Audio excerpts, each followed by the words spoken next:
नमस्कार, मैं हूं मनोज पनु। आप देख रहे हैं इंडिया न्यूज। इंडिया न्यूज में आज हम एक खास मुद्दे को लेकर आए हैं। उस मुद्दे को लेकर आए हैं जिसे लेकर विवाद छिड़ा हुआ है। मध्य प्रदेश के सीनियर वरिष्ठ आईएएस अधिकारी संतोष वर्मा ने एक नए विवाद को जन्म दे दिया है। उनका ताजा बयान विवादों में आ गया है। बयान क्या है? उनका जो ताजा बयान है जिसके कारण मध्य प्रदेश में विवाद है। दरअसल मध्य प्रदेश के सीनियर आईएएस अधिकारी संतोष वर्मा पहले भी विवादों में रह चुके हैं और अब फिर से आ चुके हैं। अधिकारी सवर्णों की बेटियों को लेकर उन्होंने एक बयान दिया है। दरअसल उन्होंने आर्थिक आधार पर आरक्षण को लेकर एक संबोधन दिया, एक भाषण दिया। उन्होंने कहा कि भाई आर्थिक आधार पर जो आरक्षण उसे ऐसे खत्म नहीं होना चाहिए, तब तक खत्म नहीं होना चाहिए, तब तक ये आरक्षण जारी रहना चाहिए जब तक कि कोई ब्राह्मण मेरे बेटे को अपनी बेटी दान ना कर दे या उससे संबंध ना बना दे। अब इस पर विवाद खड़ा हो गया है। मध्य प्रदेश के कई इलाकों में विरोध प्रदर्शन हो रहे हैं। उनके खिलाफ थाने में कंप्लेंट दर्ज की गई है। उनके खिलाफ एफआईआर की मांग की जा रही है, एफआईआर दर्ज करने की मांग की जा रही है, उन्हें गिरफ्तार करने की मांग की जा रही है। भोपाल, ग्वालियर, इंदौर, पूरे मध्य प्रदेश में उनके इस बयान को लेकर आलोचना हो रही है, निंदा हो रही है। सबसे बड़ी बात है कि आईएएस संतोष वर्मा ने ब्राह्मण समाज की बेटियों को लेकर बयान दिया। ब्राह्मण समाज की बेटियों को लेकर बयान दिया और बयान में उन्होंने इस बात का जिक्र किया कि जब तक आर्थिक आरक्षण जारी रहना चाहिए तब तक कि ब्राह्मण अपनी बेटी मेरे बेटे को दान ना कर दें या फिर मेरे बेटे से संबंध ना बना लें। अब असल में मैं आपको बता दूं कि ये जो विवाद है, संतोष वर्मा पहली बार विवादों में नहीं आए।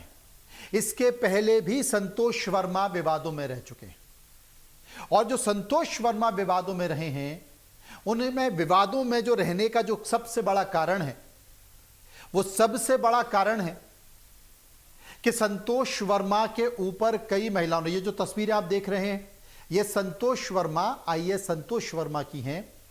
संतोष वर्मा के ऊपर दो महिला ने उन्हें परेशान करने के लिए यौन शोषण के आरोप लगाए थे। संतोष वर्मा को पुलिस ने गिरफ्तार भी किया था। इस पूरे मामले में एक एसआईटी का गठन भी हुआ था, लेकिन दुर्भाग्य है हमारे यहाँ की कानून व्यवस्था का कि वो एसआईटी अपनी रिपोर्ट ही पेश नहीं कर पाई और उसके बाद संतोष वर्मा को आईएएस अवार्ड हो गई। संतोष वर्मा को आईएएस अवार्ड इसलिए हुआ क्योंकि संतोष वर्मा के खिलाफ जो आरोप लगे थे, उसमें जो एसआईटी गठन हुई थी, उसमें अपनी रिपोर्ट ही पेश नहीं हो पाई और संतोष वर्मा आईएएस बन गए। यह दुर्भाग्य है हमारे यहां की व्यवस्था का। दूसरा एक और मामला संतोष वर्मा के ऊपर क्या था? संतोष वर्मा के ऊपर मामला था कि उन्होंने एक जज के फर्जी हस्ताक्षर करके और अपने फेवर में आदेश भिजवा दिया सरकार को, जबकि पता चला कि वो जज महोदय उस दिन अवकाश पर थे, छुट्टी में थे। अब पूरे मध्य प्रदेश में बवाल मचा हुआ है। ऐसे अधिकारी जिनके ऊपर के इस तरह के गंभीर आरोप लगे हैं, अगर वो सिस्टम में बैठेंगे, अगर वो व्यवस्था में बैठेंगे, तो उन्हें संवेदनशील होना चाहिए, लेकिन वो संवेदनशील नहीं है और ब्राह्मण समुदाय का दिल दुखाने का काम संतोष वर्मा ने किया है। संतोष वर्मा ने दिल दुखाने का काम किया है। पूरा समाज इससे उद्वेलित है। संतोश वर्मा के ऊपर कई थानों में शिकायत भी दर्ज की गई है, लेकिन दुर्भाग्य की बात है कि संतोष वर्मा के खिलाफ अब तक कोई भी एफआईआर दर्ज नहीं की है, बल्कि उन्होंने पूरे ब्राह्मण समाज, पूरे देश के ब्राह्मण समाज का दिल दुखाया है। एक तरह से उनके ऊपर ऐसी टिप्पणी की है जो कि बर्दाश्त नहीं की जाती। ब्राह्मण समाज क्या, किसी भी समाज के ऊपर, अगर किसी भी समाज, चाहे वो दलित समाज हो, आदिवासी समाज हो या सवर्ण समाज हो, अगर उनकी बहू बेटियों के बारे में इस तरह की टिप्पणी की जाएगी तो निश्चित तौर पर यह बर्दाश्त नहीं किया जाएगा और मध्य प्रदेश की सरकार को इस तत्काल इस मामले में तत्काल इस मामले में गंभीरता से एफआईआर दर्ज करना चाहिए। अगर मध्य प्रदेश की सरकार नहीं करेगी तो फिर सरकार एक और विवाद को जन्म देगी। अभी हाल ही में किसानों का एक विवाद बड़ी मुश्किल से शांत हुआ है। अब ग्वालियर चंबल संभाग में पहले से ही विवाद हो रहा है। ग्वालियर चंबल संभाग में पहले से विवाद इस बात को लेकर हो रहा है, एक वकील साहब हैं जो भीमराव अंबेडकर को लेकर बयानबाजी कर रहे हैं, दलित समाज के लोग आगे आ रहे हैं। जबलपुर में ऐसा विवाद हो रहा है जिसमें रावण को लेकर तल्ख टिप्पणी की जा रही है। वहां पर भी हिंदुत्व समाज के लोग, समर्थ समाज के लोग आ गए और वहां पर संत समाज के लोगों ने विरोध प्रदर्शन किया, जमकर मारपीट हुई, क्योंकि सरकार इस तरह के मामलों पर तत्काल अगर संज्ञान ले ले तो शायद ये विवाद ना बढ़े। अब इस मामले पर हम विस्तार से चर्चा करेंगे। कुछ मेहमान मेरे साथ जुड़ गए, मैं आपका परिचय करा दूं। केशव यादव इस वक्त हमारे साथ मौजूद हैं और इसके साथ साथ हमारे साथ शुक्ला जी मौजूद हैं। दोनों से विस्तार से चर्चा करेंगे, समझने की कोशिश करेंगे और जानेंगे कि आखिर इस पूरे मामले को लेकर वो क्या कहते हैं। सबसे पहले मैं शुक्ला जी के पास चलूंगा। शुक्ला जी, आपका इंडिया न्यूज पर स्वागत है। ये जो संतोष वर्मा है जो कि अजाक्स के प्रांताध्यक्ष हैं, इनकी इस टिप्पणी को लेकर भगवती शुक्ला जी आप क्या कहेंगे?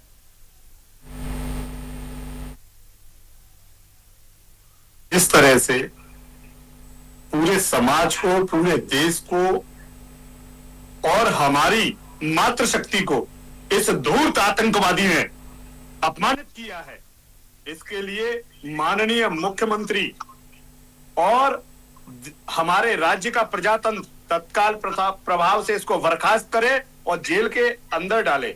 इस तरह जिहादी मानसिकता रखने वाले व्यक्ति अगर खुलेआम घूम रहे हैं और IAS IPS जैसी कुर्सियों पर बैठे हुए हैं तो कहीं ना कहीं हमारे समाज के लिए केवल स्वर्ण समाज की बात नहीं है, हमारे सर्व समाज की बात है। क्योंकि हमारे सनातन की हर एक बिटिया, हमारे हर समाज की एक बिटिया हमारा सम्मान है। इस तरह का बयान निंदनीय है। किस मानसिकता से दिया गया है, क्यों दिया गया है, इसकी गहन जांच हो, इस पे FIR दर्ज हो और इस व्यक्ति को जेल के अंदर डालना ही उचित कार्रवाई है। दूसरी सबसे बड़ी बात, कहीं पहले भी विवादों में रह चुके हैं। एक 2016 में एक मातृशक्ति ने चप्पल उठाकर इसको इतना मारा था जब प्रशासन ये गिन रहा था कि तुम्हें कितनी चप्पलें दी गई हैं। तो कहीं ना कहीं इनकी मानसिकता ये बताती है कि देश के अंदर, समाज के अंदर, गांव के अंदर, जिले के अंदर ये एक आतंकवाद का कार्य कर रहे हैं। केशव यादव मेरे साथ मौजूद है। केशव यादव, जिस तरीके से आज संतोष वर्मा का बयान आया, क्या आपको लगता है कि यह बयान देना चाहिए और क्या यह बयान समाज में वैमनस्यता फैलाने का कारण नहीं है? क्या यह बयान समाज में द्वेष पैदा करने का कारण नहीं है? आदरणीय मनु जी, आपका ऑडियो नहीं आ रहा है मेरे तक। जी, मेरी आवाज आ रही है? की आवाज तो आ रही थी लेकिन आपका ऑडियो नहीं आ पा रहा है, तो मुझे सुनाई नहीं दिया आप क्या पूछना चाहते हैं। जी, मेरी आवाज आ रही है आपके पास? हाँ, अब आ रही है, अब आई जी। ये जो बयान है संतोष वर्मा का, इस बयान को आप कैसे देखते हैं? पहले तो आपका बहुत धन्यवाद कि आपने हमें इस चर्चा में शामिल किया। किसी भी तरह के बयान, जो इस तरह के बयान दिए जाते हैं, वो किसी के भी द्वारा दिए जाए वो गलत है। पर जहां तक मैं संतोष वर्मा की बात मानूं तो उन्होंने जो उसके बाद बयान दिया है, उन्होंने उस पर खेद भी प्रकट किया है और उन्होंने कहा कि मेरा ये बयान था ही नहीं और ना ही मैं इस तरह के बयानों से मेरा कोई सरोकार रहता है। तो अगर किसी ने खेद प्रकट कर दिया है तो बात खत्म हो जानी चाहिए। रही बात साथी अजाक की, तो अजाक से हमारा कोई लेना देना नहीं है, ना ही हमारी पार्टी का कोई लेना देना है, ना ही संगठन का लेना देना है। पर एक IAS अधिकारी और जो खेद प्रकट कर देता है और ये स्पष्ट करता है कि मेरे द्वारा इस तरह की कोई बात नहीं कही, ना ही मेरा कोई इंटेंशन था, तो इस बात को आगे बढ़ाना नहीं चाहिए। बस सिर्फ हमारा कहना ये है कि हम इस तरह की बातों को ना बढ़ावा देते हैं, ना ही हम अजाक के साथ इस तरह के किसी भी गलत काम के लिए हम आगे बढ़ेंगे।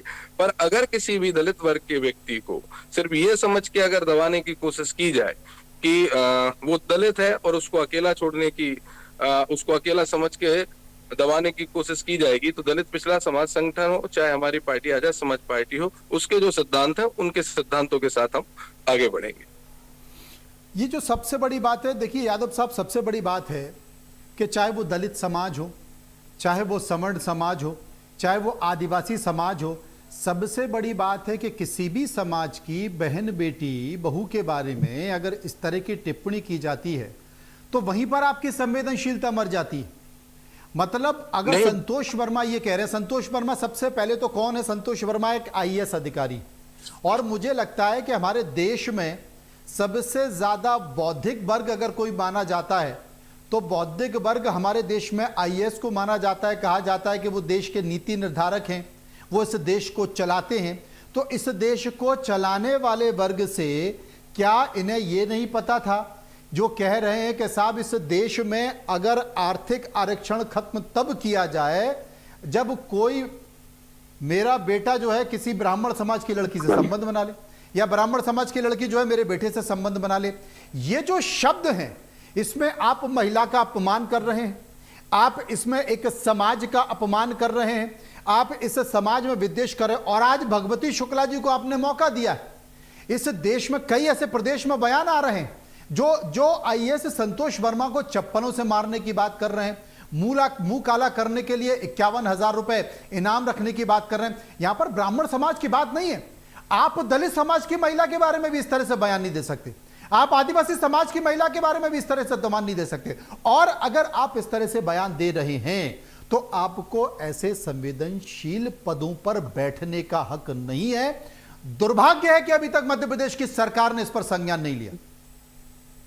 मैं आदरणीय मैं ये कहना चाहता हूं कि किसी भी व्यक्ति को, किसी भी समाज, किसी भी जाति, किसी भी वर्ग, किसी भी धर्म की महिला जो कि मातृशक्ति होती है, हमारी माता बहन होती है, उनके खिलाफ बोलने का अधिकार नहीं है।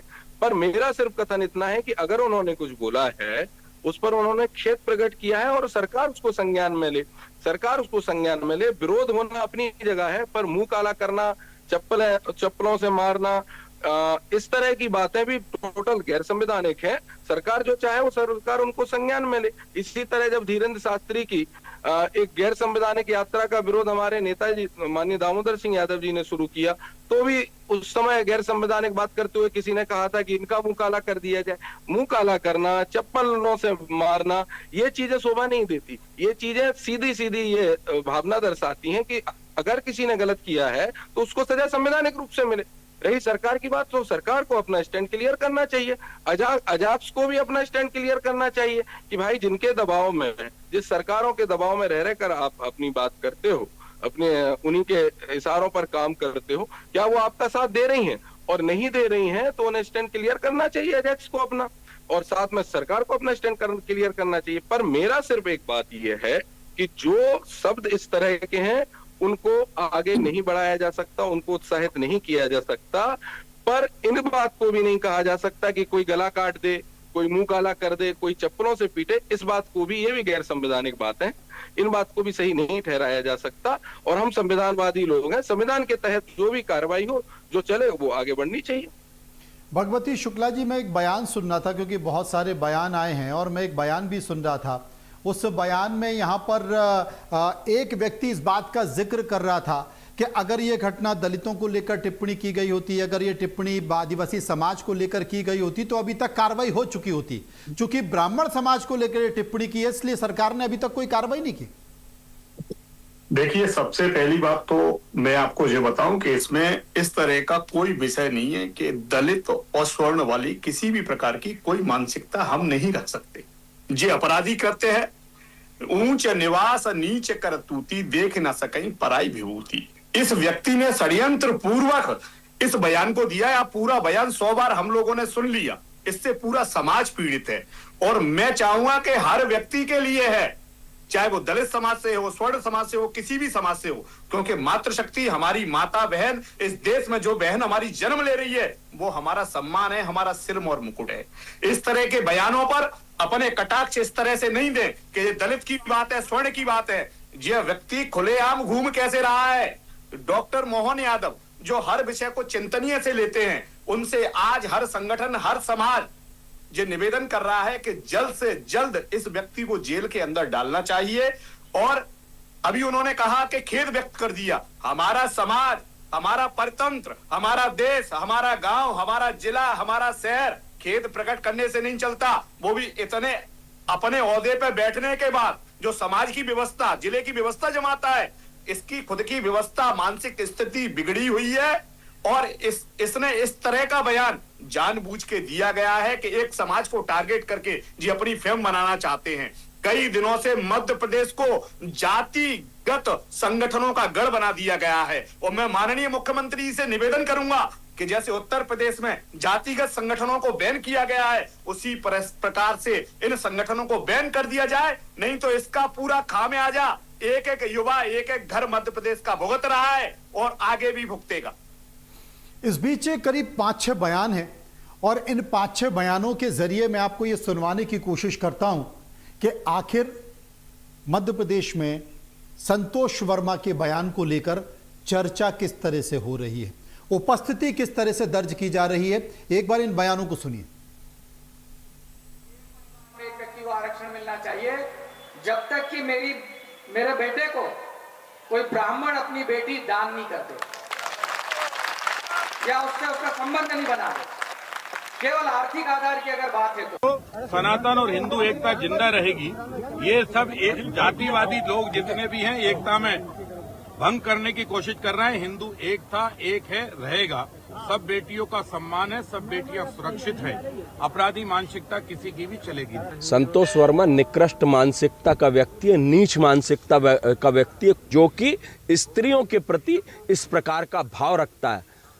जिसके संस्कार जैसे होंगे, माँ बाप ने संस्कार जैसे दिए होंगे, उसी प्रकार की अभिव्यक्ति व्यक्ति प्रकट करता है। 6 महीने जेल होके आया, तुम्हारा चरित्र, तुम खुद चरित्रहीन हो। आज भी दलित समाज की कई बच्चियां ब्राह्मणों क्या होंगी जिनका विवाह उनके साथ हुआ होगा, लेकिन हमारे यहाँ स्त्री सर्वथा पूज्यते, स्त्री की हमारे यहाँ पूजा होती है। ये इसकी घोर हम निंदा करते हैं और उसको तत्काल माफी मांगनी चाहिए। पूरे प्रदेश में इसके खिलाफ आंदोलन खड़ा करेंगे। कार्यक्रम में 2 दिन पहले अजाक्स के नवनियुक्त प्रदेश अध्यक्ष संतोष वर्मा, जो कि IAS ऑफिसर भी हैं, उनकी जबान फुसली और निश्चित रूप से उनके मुंह से जो निकला वो कई लोगों को दुखी करने वाला था। इसके लिए उन्होंने खेद भी व्यक्त कर दिया। लेकिन मुझे आश्चर्य हो रहा है, जाने कौन कौन सी सनातनी अनातनी कई संगठन एक्टिव हो गए, कहने लगे कोई मुंह काला कर दे तो हम इतने रुपए इनाम देंगे, कोई कह रहा है सिर काट के लाए तो हम ये करेंगे। ये क्या बेवकूफ़ी की बातें कर रहे हैं? क्या करना चाहते हैं? समाज में वर्गवाद की स्थिति पैदा करना चाहते हो? जो भी संतोष वर्मा ने बोला वो हो सकता है उनका भाव सही रहा हो, लेकिन शब्द गलत हो गए हों। तो अगर इस तरह की कोई बात करेगा तो हमारे संगठन के लोग भी उसको समझाने का काम करेंगे। अगर ऐसा उन्होंने बोला है तो बहुत ही निंदनीय है। और ये शब्द मैं इस नाते नहीं बोल रहा कि मैं एक ब्राह्मण हूं, मैं एक समाज का एक प्रतिनिधित्व कर रहा हूं, सत्ता का प्रतिनिधित्व कर रहा हूं, उसके नाते से बोल रहा हूं कि ये बहुत ही निंदनीय है और इसको सरकार को संज्ञान में लेना चाहिए और जितना संभव हो सकेगा तो मैं इसका विरोध करूंगा। कभी भी किसी भी को किसी वर्ग विशेष पे कभी नहीं तोड़ना चाहिए। ना अपने जीवन काल में मैं कभी किसी समाज का नाम लिया सामूहिक रूप से, और ये बहुत ही गलत है। फोर्जरी का मामला पंजीबद्ध कराया गया था चीफ एसपी महोदय के द्वारा MG रोड थाने के अंतर्गत, जिसमें कि ये जो ACP कोतवाली जो कि विरोधी क्षेत्र की इन्वेस्टिगेशन कर रहे हैं और उनके द्वारा इन्वेस्टिगेशन किया जाकर माननीय न्यायालय के समक्ष इसका चालान पेश कर दिया गया है। अब वो माननीय न्यायालय में विचाराधीन है। कभी प्रकरण दर्ज हुआ था? 2021 थाने 2021 का मामला है ये, जो ACP के द्वारा बताया गया 2021 का मामला है और MG रोड थाने में ये FIR रजिस्टर की गई। कुछ दस्तावेजों को धोखाधड़ी के आधार पर यादव जी मेरे साथ मौजूद हैं। यादव जी, यहाँ पर संतोष वर्मा चूंकि एक ऐसे अधिकारी हैं जिनके खिलाफ पहले से ही FIR हो चुकी है, वो गिरफ्तार किए जा चुके हैं, गिरफ्तार करके जेल जा चुके हैं, और इतना ही नहीं 2 महिलाओं ने अपने साथ अभद्रता यौन शोषण के आरोप लगाए हैं। इतना ही नहीं, ये जो भाई साहब हैं जो कि मध्य प्रदेश के IAS के पद पर बैठे हैं, इन्होंने तो एक फर्जी जज के हस्ताक्षर करके एक लेटर भी बना लिया और अपनी नियुक्ति के लिए उसका इस्तेमाल कर लिया।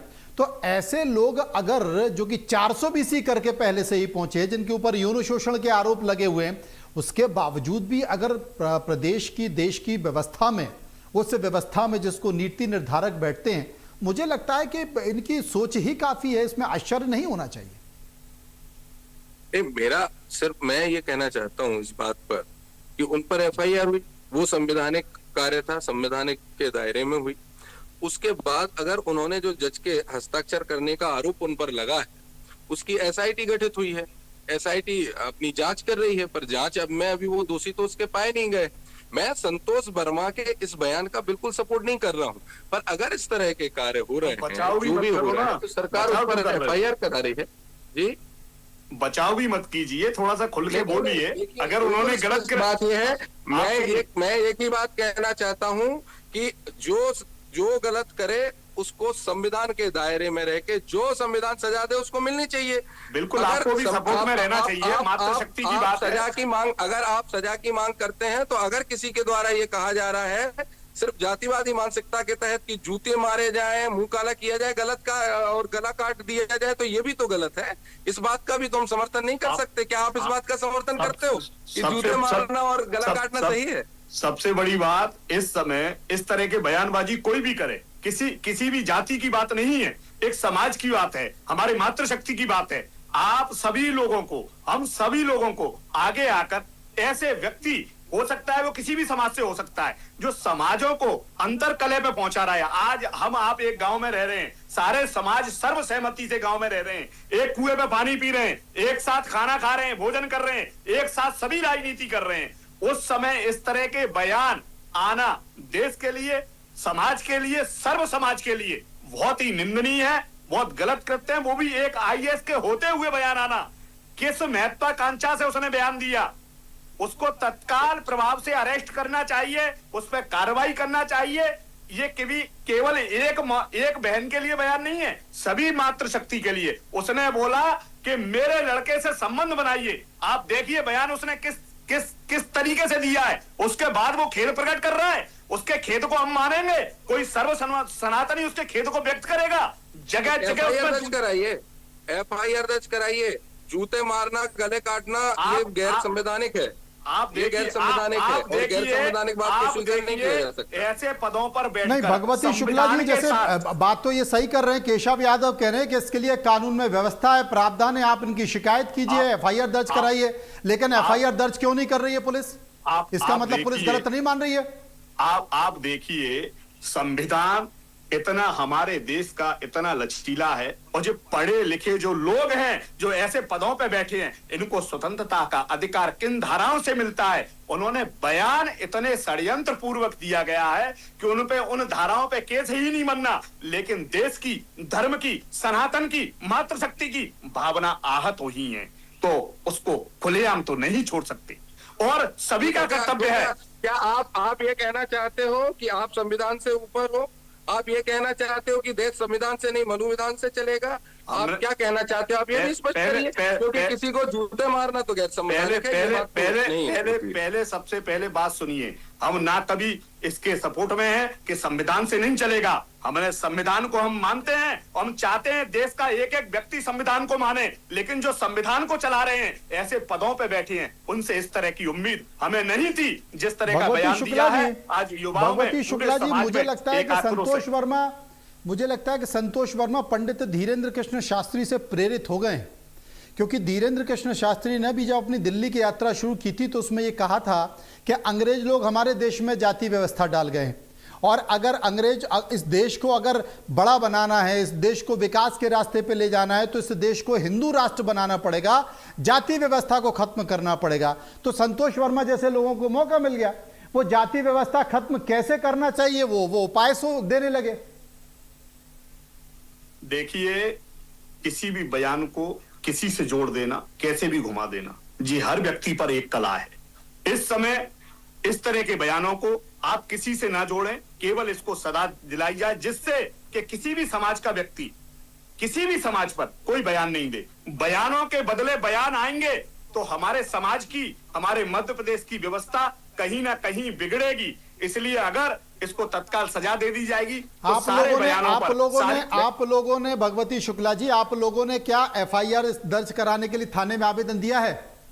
जगह जगह इनके खिलाफ ज्ञापन दे दिए गए हैं, प्रशासन को अवगत करा दिया गया है, और एक दो जगह इन पे एफआईआर दर्ज भी हो गई है। और लगातार केवल इन्हीं पर नहीं, जो समाज को कुचलने का काम करेंगे, इस तरह के बयान देंगे, उनके लिए हर संगठन को, हर जाति के भाई को आगे आकर उन पर पूर्ण विराम लगाना चाहिए। और अगर पुलिस ने गिरफ्तार नहीं किया तो आप क्या करोगे?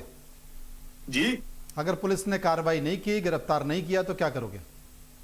ऐसे दुराचारियों का चेहरा सबके सामने उजागर हो गया है ना? और जिस समय बताएगा, क्योंकि माननीय मुख्यमंत्री जी छोटी छोटी चीजों का या छोटे छोटे कोई भी प्रकरणों का तत्काल प्रभाव से संज्ञान लेते हैं, और हमें मुख्यमंत्री जी से उम्मीद है कि संविधान के खिलाफ इस पर तुरंत कार्रवाई की जाए। और कल ही बहुत बहुत शुक्रिया करेंगे, बहुत बहुत शुक्रिया करेंगे केशव यादव जी का, शुक्रिया हम करेंगे भगवती शुक्ला का, जो विस्तार से इस पूरे मामले पर चर्चा कर रहे थे। लेकिन समाज में इस तरह के बयानों से द्वेष फैलता है, समाज को इस तरह के बयानों से बचना चाहिए, महिलाओं की इज्जत करना चाहिए। महिला कोई वस्तु नहीं है, चाहे वो दलित समाज की महिला हो, आदिवासी समाज की महिला हो या फिर सवर्ण समाज की महिलाएं हो, उनका सम्मान करना चाहिए। अगर इस तरह के बयान आएंगे तो समाज में विद्वेष फैलेगा। और हाल के कुछ दिनों में मैं देख रहा हूं, हमारा ये समाज, हमारा ये भीड़ तंत्र जाति व्यवस्था के द्वेष में फंसता जा रहा है, उस चक्रव्यूह में फंसता जा रहा है। और मुझे लगता है कि आने वाले समय में स्थिति और ज्यादा गंभीर होने वाली है, इंतजार करना पड़ेगा। फिलहाल मुद्दे की बात में इतना ही। आप चलते रहिए इंडिया न्यूज के साथ। नमस्कार।